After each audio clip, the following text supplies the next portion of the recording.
Orang dengan tingkat spiritual tinggi tidak selalu melawan, tidak selalu menjelaskan, tidak selalu membela diri. Mereka hanya menarik diri dengan tenang, dan banyak orang yang mengira, tidak terjadi apa-apa. Padahal justru sejak saat itu, sesuatu yang mengerikan perlahan mulai bekerja. Bukan dari luar, bukan dari orang itu, melainkan dari dalam diri si pelaku. Karena menyakiti orang dengan tingkat spiritual tinggi bukan sekedar konflik antar manusia. Itu adalah perlawanan terhadap nurani. Dan tidak ada perlawanan yang lebih melelahkan daripada melawan suara batin sendiri. Agar tidak salah paham, orang spiritual tinggi bukan mereka yang merasa paling benar, bukan yang mengaku paling suci, tetapi justru seringkali mereka pendiam, rendah hati, tidak suka drama, dan tidak menikmati konflik. Ciri utamanya satu: mereka hidup selaras dengan nurani. Mereka sadar kapan harus berbicara, kapan harus diam, dan kapan harus pergi. Dan ketika orang seperti ini disakiti, mereka memang tidak akan membalas dengan kebencian. Dan disitulah hal-hal mengerikan mulai terjadi pada pihak yang berani melukainya. Pertama, jiwa akan berhenti bertumbuh. Ini adalah salah satu konsekuensinya dan paling jarang disadari. Jiwa berhenti bertumbuh.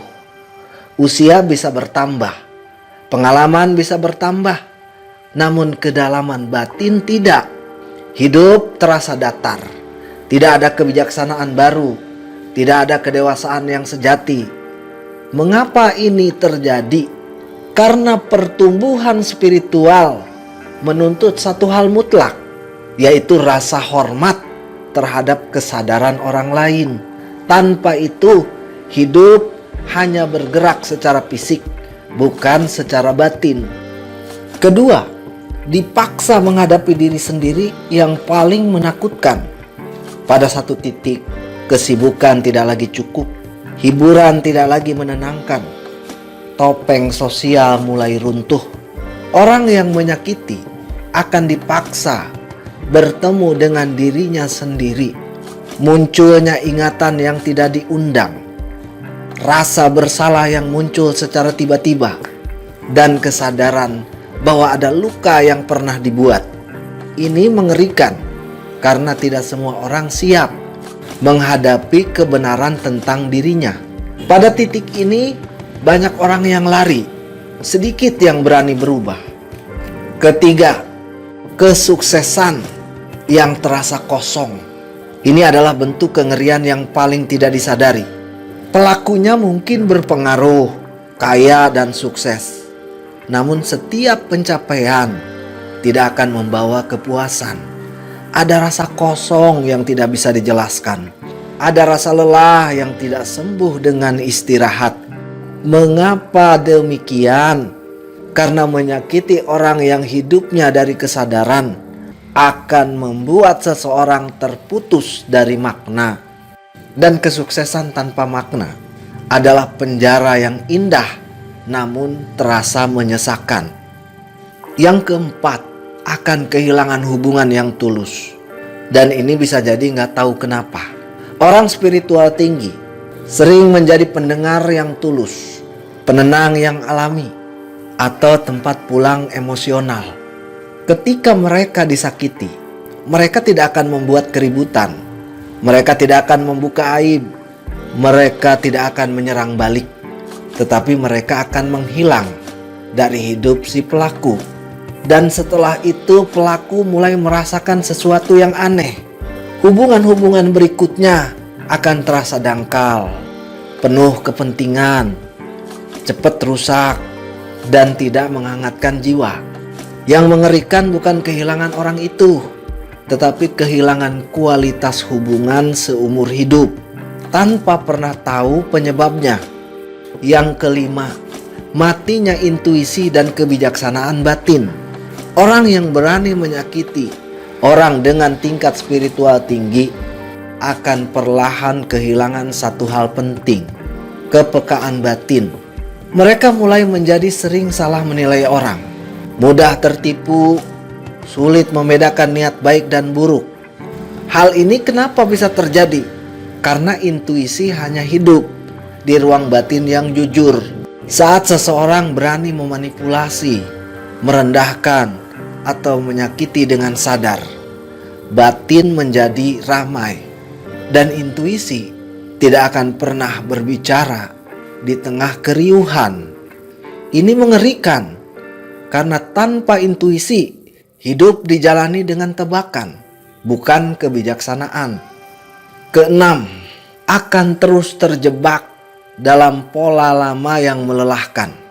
Hal mengerikan berikutnya adalah hidup yang terasa berulang tapi tidak berkembang. Pelaku akan terus bertemu dengan orang yang karakternya serupa, terus masuk konflik dengan pola yang sama, atau terus mengalami pengkhianatan dengan wajah yang berbeda, seolah-olah hidup itu berputar di tempat. Ini mengerikan, sahabat, karena manusia secara alami membutuhkan makna dan pertumbuhan. Ketika hidup hanya mengulang tanpa pemahaman baru, tanpa kedewasaan baru, jiwa menjadi lelah. Bukan dunia yang menghukum, melainkan pelajaran yang terus diabaikan. Ketujuh, akan kehilangan ketenangan. Mungkin ini sering dianggap bukan kesialan besar, tetapi kehilangan rasa damai. Pelaku mungkin akan tetap bisa tertawa, tetap bekerja, dan tetap terlihat normal. Namun di dalam, pikiran tidak pernah benar-benar tenang. Ada rasa gelisah tanpa sebab. Hati sulit merasa cukup. Mengapa hal ini mengerikan? Karena ketenangan batin bukan sesuatu yang bisa dibeli, dikejar, atau dipalsukan. Ia hanya hadir ketika seseorang hidup selaras, dan orang yang menyakiti jiwa yang sadar perlahan-lahan akan kehilangan keselarasan itu, bukan karena dikutuk, melainkan karena nurani tidak bisa dibohongi selamanya. Jika kamu adalah orang yang memilih diam daripada membalas, memilih menjauh daripada merusak, memilih sembuh daripada menang, ketahuilah, kamu tidak kehilangan apapun. Kamu justru terhindar dari beban batin yang bukan milikmu. Dan apapun yang terjadi pada mereka bukan urusanmu. Kesadaranmu sudah cukup untuk membebaskanmu.